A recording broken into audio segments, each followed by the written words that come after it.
రికాలు విదిలించి మహాసముద్రాన్ని లంఘించినవాడు.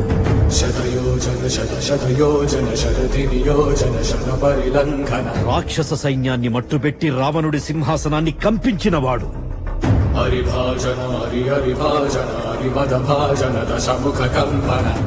చిన్న నిప్పురవ్వతో లంకా నగరాన్ని అగ్నిలో అలికినవాడు.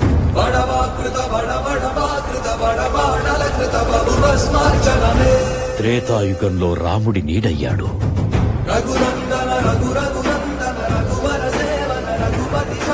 ద్వాపర యుగంలో కృష్ణార్జునుల రథకేతనమై గర్జించాడు. కలియుగంలో ధర్మం కోసం పోరాడే ప్రతి ఒక్కరి వెంట ఉన్నాడు. నీ వెంట ఉన్నాడు. ధర్మ కర్మ నిర్వహణ కోరిన దర్పకూల దుర్జయ సమమౌనని చాటిన నాటి పురాణ ప్రబోధం చరతులుగా